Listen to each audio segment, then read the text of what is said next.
Halo sahabat tani, apa kabar? Hari ini kita bakal kupas tuntas salah satu penyakit yang paling bikin pusing petani padi, yaitu tungro. Nah, penasaran gimana cara mengatasinya biar panen kita aman? Yuk kita langsung mulai aja pembahasannya. Coba deh inget-inget, pernah nggak sih jalan ke sawah terus lihat ada beberapa rumpun padi yang kok kayaknya beda sendiri? Daunnya mulai kuning, tumbuhnya agak lambat, terus kelihatan lebih pendek gitu dari yang lain? Nah, kalau pernah, itu tuh tanda bahaya yang nggak boleh kita sepelekan.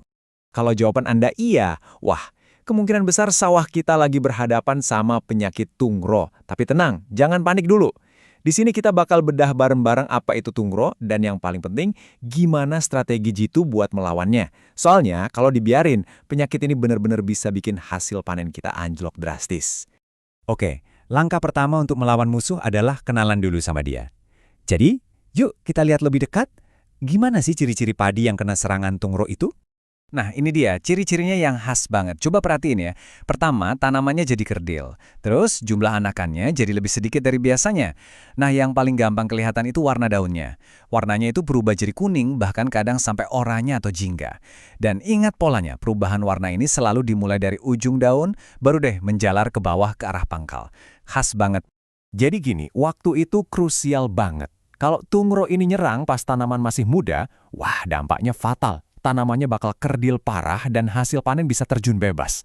Tapi, nah ini liciknya nih, kalau yang diserang itu tanaman yang udah tua, seringkali gejalanya nggak kelihatan sama sekali. Tanamannya kelihatannya sehat-sehat aja, padahal di dalamnya dia itu udah jadi bom waktu, jadi sumber virus yang siap nularin tanaman di musim tanam selanjutnya. Bahaya kan?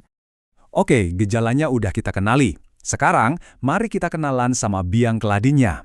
Penyakit ini tuh punya dua dalang utama, si virus itu sendiri dan serangga yang jadi ojeknya. Yuk kita lihat satu persatu. Gampangnya gini, tungro itu ya penyakit virus, mirip kayak flu pada manusia. Penyakit ini bisa nular. Pertanyaannya, gimana caranya virus ini pindah dari satu padi ke padi yang lain? Dia kan nggak punya sayap. Nah, ini dia kurirnya, si wereng ijo. Serangga kecil ini adalah vektor alias pembawa utama virus tungro.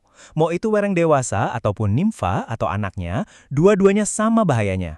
Mereka ini ibarat taksi yang mondar-mandir mindahin virus dari tanaman sakit ke tanaman yang masih sehat. Terus, seberapa cepat sih prosesnya? Cepat banget. Cuma butuh waktu sekitar 30 menit aja buat seekor wereng ijo hinggap, ngisap cairan tanaman yang sakit, dan langsung deh dia bawa virusnya. Bayangin, dalam waktu sesingkat itu, dia udah siap jadi agen penyebar penyakit. Ngeri. Oke, kita udah tahu siapa pelakunya. Sekarang kita perlu paham cara kerja mereka. Sebenarnya, dari mana sih virus ini datang? Dan gimana siklus penularannya muter terus di sawah kita? Prosesnya tuh sebenarnya simpel dan gampang banget dibayangin. Pertama, wereng hijau mampir ke tanaman padi yang udah sakit tungro, terus dia ngisap cairannya. Kedua, saat itu juga virusnya pindah ke tubuh si wereng. Ketiga, werengnya terbang ke tanaman sehat, ngisap lagi, dan cus, virusnya langsung ditularkan. Siklus ini bakal berulang terus, makanya penyebarannya cepet banget. Nah, ini ada satu info penting yang perlu kita tahu. Virus tungro ini ternyata nggak bisa berkembang biak di dalam tubuh wereng. Jadi kemampuannya untuk menularkan itu bakal hilang sendiri setelah sekitar 7 hari. Tapi ada syaratnya, asalkan si wereng nggak ngisep tanaman sakit lagi. Kalau dia mampir lagi ke tanaman sakit, ya dia jadi aktif lagi sebagai penular. Jadi, virus ini asalnya dari mana aja? Tempat persembunyiannya tuh bisa dari sisa-sisa tanaman panen kemarin atau singgang. Bisa juga dari gulma tertentu, kayak teki dan eceng. Atau jangan-jangan dari bibit yang kita tanam emang udah terinfeksi dari awal.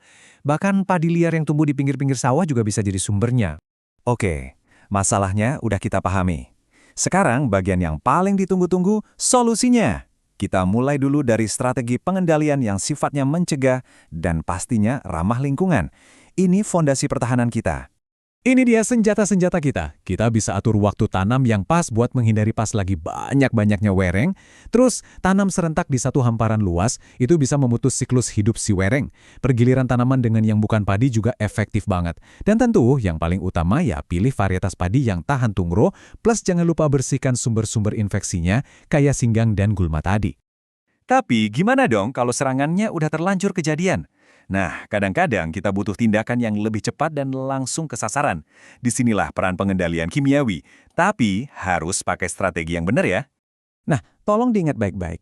Ini adalah pertarungan dua langkah. Dan urutannya sama sekali nggak boleh dibalik. Jadi kuncinya adalah lumpuhkan dulu kurirnya si wereng hijau. Begitu populasi werengnya udah terkendali, baru kita fokus buat menekan perkembangan virus yang udah terlanjur ada di dalam tanaman. Ini dia, panduan praktisnya. Untuk langkah 1, yaitu mengendalikan wereng hijaunya, kita bisa cari insektisida yang bahan aktifnya imidacloprid, diametoxam, atau profezin, misalnya. Nah, setelah itu, baru lanjut ke langkah 2 untuk menekan virusnya. Untuk ini, bahan aktif yang disarankan adalah tembaga oksida. Nah, setelah kita bedah semua pilihan ini, dari pencegahan yang ramah lingkungan sampai tindakan kimia yang terukur, pertanyaan terakhir kembali ke Anda.